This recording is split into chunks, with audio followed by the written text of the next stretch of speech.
Hi guys, welcome back to the diary of an Indian mom. तो आज हम लोग फाइनली बैठ के कर रहे हैं Q&A और मेरे साथ है निशित जो कि मेरे हस्बैंड है। आप में से most of the people would know that. और वीडियो शुरू करने से पहले क्विक डिस्क्लेमर, निशित का ये फर्स्ट टाइम है ऑन कैमरा और वो जनरली बहुत ही कैमरा शाय है और मेरा ये फर्स्ट टाइम है Q&A करते हुए, तो हो सकता है कि this video will be filled with a lot of awkward moments, तो प्लीज बेयर विद अस। तो आइए अब ये वीडियो शुरू करते हैं। पहला क्वेश्चन जो 2-3 लोगों ने पूछा है और पहले भी पूछा है वो है, आपकी लव मैरिज है या arrange marriage?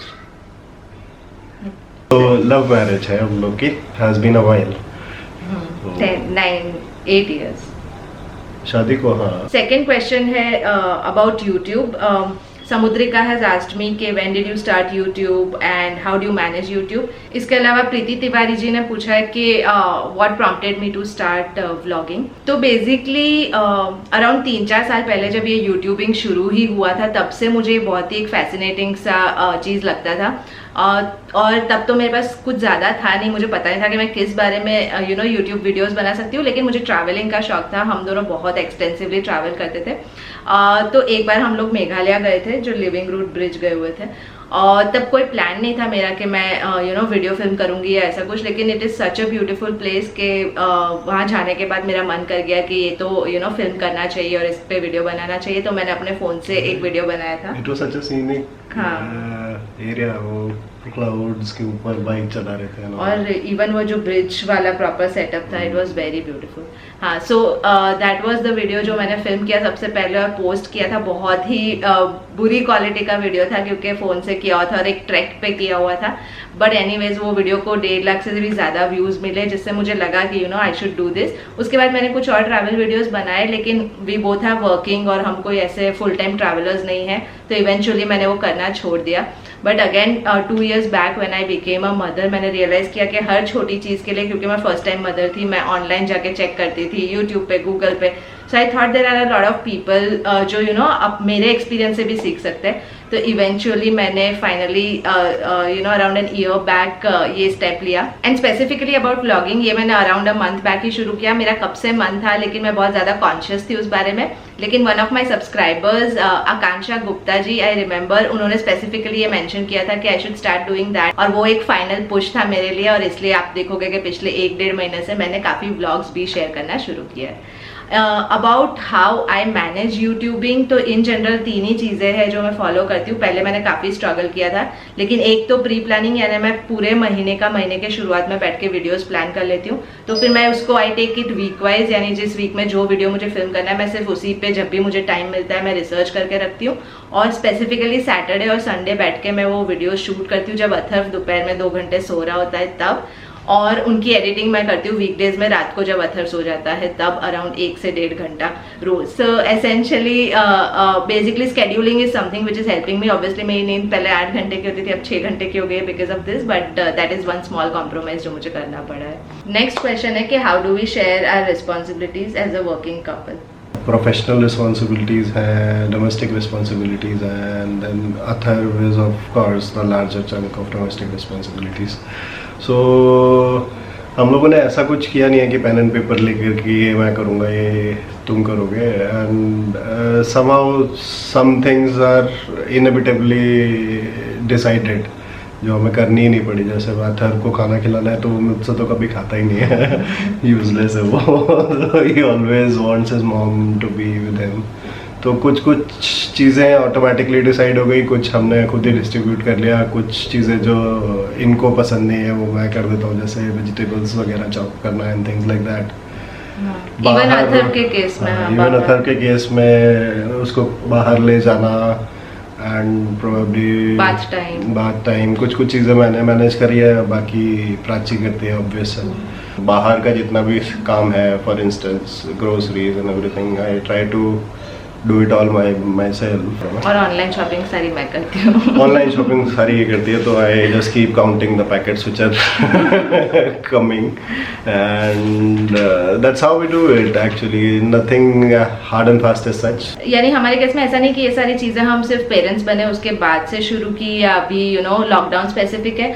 Even when we were married और हमारा when Atharva was not there, हम ऐसे ही फंक्शन करते थे। कुछ चीज़ें जैसे लॉन्ड्री करना है या बर्तन जमाना and all of those things वो हमेशा ही निश्चित करता था। और अगेन एज आई सेड कि हम लोगों ने कभी ऐसे डिवाइड नहीं किया, पर बाय डिफॉल्ट ही निश्चित ने शायद पिक कर लिया कि कौन कौन सी चीजें जो आई एम कंफर्टेबल डूइंग। तो यानी ऐसा कोई स्ट्रिक्ट प्रोटोकॉल नहीं था, but thankfully it work like that. और मुझे पर्सनली लगता है कि even for kids it is very important to see के हर काम सबको ही मिल बांट के करा, चाहे घर का है चाहे बाहर का है। यानी हम जो ये जेंडर इक्वालिटी की बात करते हैं इतनी, वो I think from the growing years only Nishchit भी इतना सब कुछ प्रोएक्टिवली करता है, because as a kid also क्योंकि उसके फादर की ट्रांसफरेबल जॉब हमेशा होती थी, तो between them and their mother they've manage सारी चीज़ें खुद से टू अ लार्ज एक्सटेंट। तो इसलिए उसको हमेशा से आदत रही है, मेरे भी, because I grew up in a family जहाँ वर्किंग पेरेंट्स थे। निश्चित से मुझे फिर भी कम आदत है, लेकिन काफ़ी हद तक काफ़ी चीज़ें मैंने सबको करते हुए देखा है घर में, और इसलिए कहीं ना कहीं ये नेचुरली आता है। और आई थिंक हमारे बच्चों के लिए भी ये देखना इंपॉर्टेंट है, देन प्रोबेबली बाय डिफॉल्ट ही वो समझेंगे कि everyone needs to do everything. Next question Anita Agarwal ji ने पूछा है, शी इज आस्किंग कि उनकी 2 साल की बेटी है, 2 साल 2 महीने की बेटी है, and they were planning to start her preschool या प्ले स्कूल अराउंड 2 years, और फिर अब लॉकडाउन हो गया एंड ऑब्वियसली बच्चों के लिए सोशलाइजेशन के लिए बहुत ज़्यादा इंपॉर्टेंट है play school. So what should they do now? I think socialisation is okay, but to a lot of extent आपको अभी you should keep your family's health on priority. बहुत सारे पेरेंट्स ऐसे भी हैं जिनको हम जानते हैं जो कि ये सोच रहे थे, उन्होंने लॉकडाउन से पहले बच्चों का एडमिशन करा दिया, and then now they are thinking that lockdown एक बार बंद हो जाएगा या when things will start opening up, so whether और not they should send their kids to school after that. So I think it is important. बाकी friends के साथ थोड़ा बहुत आउटिंग या प्ले डेट्स या ऐसा कुछ अरेंज कर सकते हो for socialising. It is not necessarily required कि स्कूल में ही सोशलाइजिंग हो। I agree to the point that maximum socialising बच्चों की forcefully is during the school hours, but otherwise also you can manage it. हाँ, क्योंकि अभी अनफॉर्चुनेटली ऐसा सिचुएशन है एंड लोग एक्चुअली सोच रहे हैं कि 1 साल स्किप करके फिर नेक्स्ट साल से बच्चों को स्कूल में भेजेंगे इवन इफ स्कूल्स रीओपन, क्योंकि ऐसा सिचुएशन है। So we all have to take that into consideration, और यू शुड बी थैंकफुल कि आपने एडमिशन नहीं ले लिया, इतनी सारी फीस नहीं भर दी है, और उसके बाद things haven't stopped, so be happy about that. Next question है कि how do we teach positive discipline and manners as well as English Atharva को? ओके, मैनर्स देखो, English is her department, so and thankfully she is doing pretty good since the start, books and everything. Even I think मेरे पास इतनी books नहीं होंगी जितनी उसके पास है। So English he speaking up mostly from there and from the fact that you tell him stories during the day, various phases सोने से पहले एंड थिंग्स लाइक दैट। जब उसे आप इंग्लिश में स्टोरी सुनाते हो, सो तो surprisingly, if I remember it correctly, even if he वो तुरंत उन वर्ड्स को या सेंटेंसेस को ना पिक करे, बट यू विल रियलाइज कि कभी 2 दिन बाद भी he can repeat the same sentence. So memory wise काफ़ी अच्छी मेमोरी होती है बच्चों की, we should not underestimate that, and keep on building their vocabulary. आपके स्पोकन वर्ड से पिक कर करके they keep building their vocabulary. So English तो वहाँ से आ रही है, मैनर्स हम दोनों ही थोड़े मैनर्ड हैं, ठीक ठाक मैनेजेबली मैनर्ड, सो वो देख के भी काफ़ी कुछ सीखते हैं। प्लस एडिशनली मुझे ऐसा लगता है कि you have to maintain some ecosystem which works for development of the kid.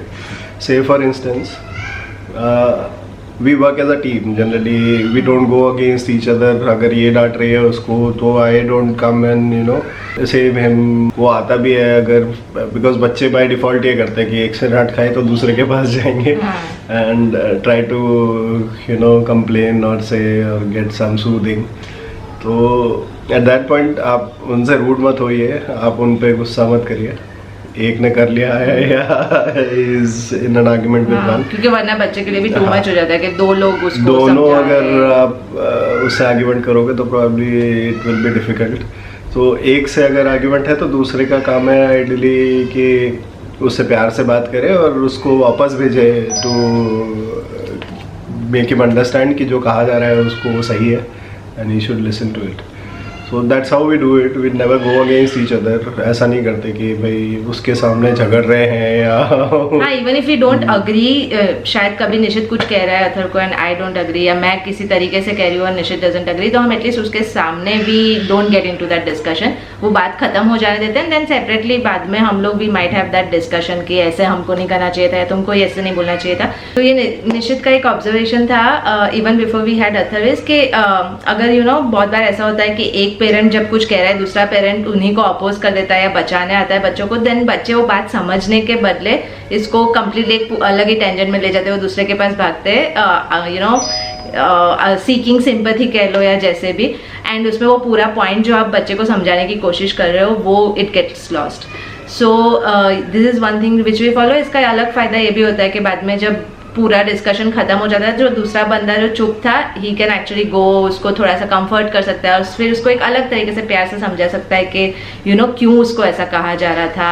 अगर अपोलोजाइज करवाना है, पैचअप करवाना है तो वो भी करवा सकते हैं। So that's the reason we follow that. Obviously उसके अलावा मारना नहीं है and some other things like that we follow. We are also first time parents, तो हम लोग भी situation by situation we try to maintain the cool. हर चीज़ में कभी डिस्ट्रैक्शन काम करता है, कभी in fact I have done a whole video on how we manage toddler tantrums, मैं यहाँ अटैच करूंगी, सो आप वो देख सकते हैं। But basically this are some of the ground rules that we follow. Next question Priya ji ने पूछा है, it's basically about how Atharv is a good eater और कंपैरेटिवली उनका baby is a fussy eater, 2 साल का है, बट ही लव्स मिल्क, तो what should she do, और क्या मिल्क उनको कम कर देना चाहिए and things like that. So first thing that is true, milk intake कभी कभी बच्चों के ओवरऑल एपेटाइट को इम्पैक्ट करता है। तो यूजुअली कहा जाता है कि at an age of around 500 ml of milk throughout the day is sufficient, जो उनकी कैल्शियम रिक्वायरमेंट होती है उसके लिए। अगर आप कर्ड दे रहे हो तो आप अकॉर्डिंगली एडजस्ट भी कर सकते हो, तो उससे हो सकता है उसका एपेटाइट कुछ हद तक इम्प्रूव हो। In terms of Atharva being a good eater, तो अ कपल ऑफ थिंग्स कि yes he is a relatively good eater, लेकिन आप लोग वीडियोस में देखते हो, but otherwise like every kid he has his own set of issues. अलग ही चैलेंजेस है, वेरी इंटरेस्टिंग। उसकी चैलेंजेस ये है, और इनफैक्ट उसकी the first point I want to tell you is कि अगर आपका बच्चा फसी ईटर है तो one of the most important tips जो मैं पर्सनली देना चाहती हूँ इसकी ट्राई अगेन एंड अगेन, क्योंकि बच्चों का जैसे जैसे टेस्ट डेवलप होता है एक चीज़ के लिए दे स्टार्ट ईटिंग इट। जैसे अथर को बहुत सारी चीज़ें बनाना हो गया, ये सारी चीज़ें पहले नहीं पसंद थी, बीच में उसको पास्ता पसंद आना बंद हो गया था, और 2-3 बार ट्राई करने के बाद मैंने शायद गिव अप कर दिया था पास्ता में, तो एंड आई रिमेंबर कि निशित ने बोला कि नहीं लेट्स ट्राई अगेन, और फिर वो बाद में सरप्राइजिंगली फिर से खाने लगा। फॉर बनानाज ऑल्सो सिमिलरली, उसको शुरुआत में नहीं पसंद आते थे, लेकिन 8-10 बार कंटिन्यूअसली एक बाइट 2-2 बाइट खिलाने के बाद ही has now developed a taste and he really loves that. तो I think that is the number 1 tip. और निशित जो कह रहा है कि चैलेंजेस अथर के अलग है, is I think coming from that, क्योंकि अथर का ये प्रॉब्लम है कि अथर जो घर का सामान है जैसे कि रोटी सब्जी दाल खिचड़ी ये सारी चीज़ें उसको खिलाओ आराम से खा लेता है, कहीं भी खा लेता है। लेकिन अगर आप कहीं बाहर गए हो, ट्रैवल कर रहे हो, जहाँ पे आपको पिज्ज़ा हो गया, सैंडविच हो गया, इस टाइप की यानी नॉन घर वाला खाना मिलता है, तो वो उसका टेस्ट शायद डेवलप नहीं हुआ है उस वजह से। But we have such a big you know such a hard time बाहर उसको क्या खिलाए वो ढूंढने के लिए। यानी हमको लिटरली ट्रैवल करते तो हर रेस्टोरेंट में जाके या तो दही आलू पराठा या खिचड़ी या ऐसी सारी चीज़ें ढूंढनी पड़ती है, या एट बेस्ट वो फ्रेंच फ्राइज खा लेता है और पास्ता खा लेता है। उसके अलावा we have to look for दही चावल खिचड़ी टाइप की चीज़ें, वरना he just doesn't eat the normal बाहर का खाना।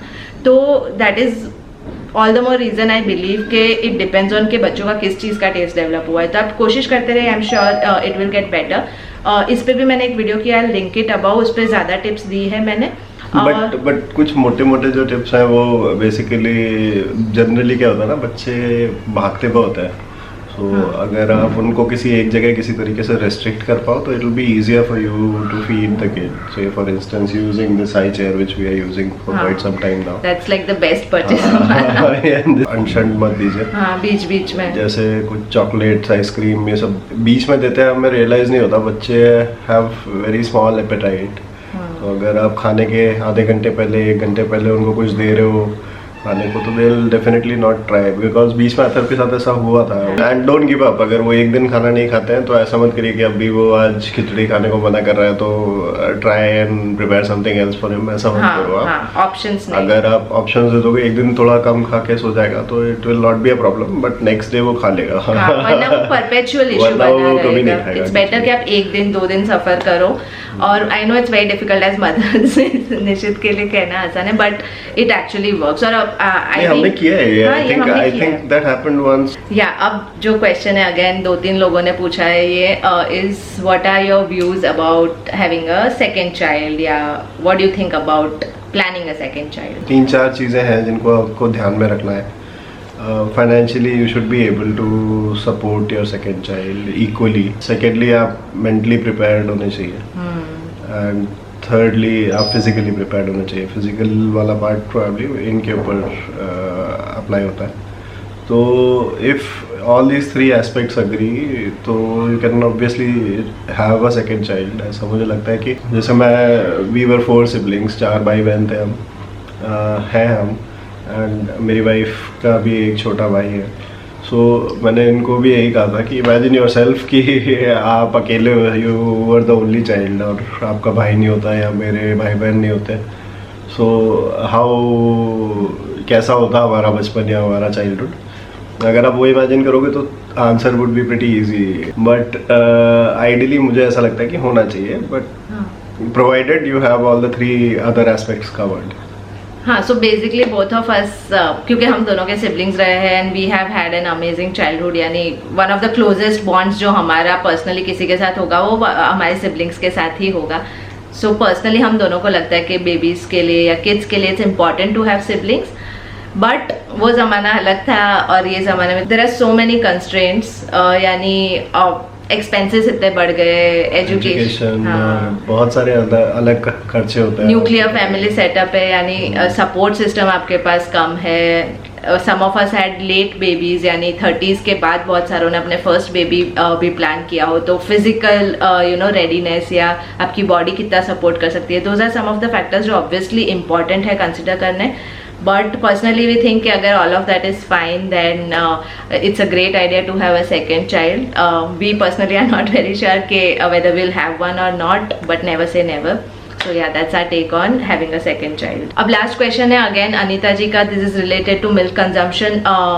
This is also related to जो प्रिया जी ने पूछा कि कितना milk consumption सही होता है बच्चों के लिए इस एज पे, और उनका जो बेबी है वो he sleeps throughout the night and is that okay, वो बीच में उठता नहीं है. And which type of milk is better, cold milk और warm milk?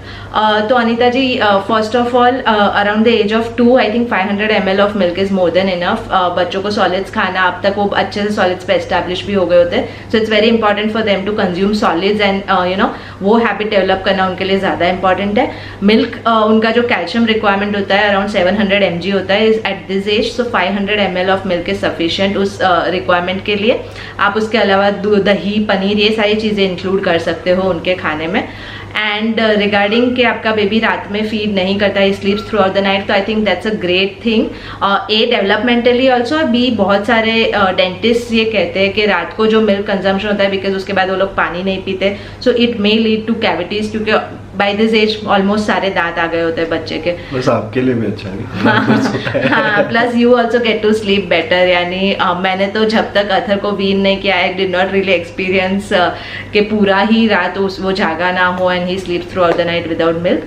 But if he does, I think at this age वो डेवलपमेंटली रेडी है for that, so you should not worry too much about warm milk या cold milk क्या better है. तो I think health perspective से या nutrition perspective से both are the same. But हाँ, अगर आप रात को दे रहे हो तो वार्म मिल्क यूजुअली कहते हैं कि सोने में हेल्प करता है, तो it might be a good idea. उसके अलावा एसिडिटी या डाइजेस्टिव को इश्यूज है तो डेफिनेटली आप थोड़ा सा टवर्ड्स कोल्डर साइड दे सकते हो milk. So what ever your baby prefers. बहुत सारे बच्चे होते हैं, जैसे अथर्व है, सॉरी निश्चित नहीं, हाँ, जैसे अथर्व है, he usually prefers warm milk, यानी थोड़ा भी ठंडा हो जाता है ना, सोते time I believe it is better to give them warm milk. It aids better sleep. तो या, बट अदरवाइज अगर आपका baby specifically likes cold milk, then you can take a call. Winters में it's a different thing, but summers में you can give him cold milk. So yeah, I think यही थे सारे questions. Thank you so much guys for asking so many questions. यानी मैंने कहा था कि 10 से ज़्यादा आएंगे तो ही मैं वीडियो करूँगी, and I was almost sure कि नहीं आएंगे और ये वीडियो नहीं बनेगा. But we got more questions than 10. So I am very very happy and thank you so much for asking us questions. I hope हम लोग कुछ questions आपके आंसर कर पाए हो. And thank you so much Nishit for coming on my video. I don't know फिर कब next time आएगा ये. But yeah, be nice to us. Nishit के लिए specifically give a like to this video. And do you want to say bye? Yeah, bye bye. Bye. We will see you in my next one.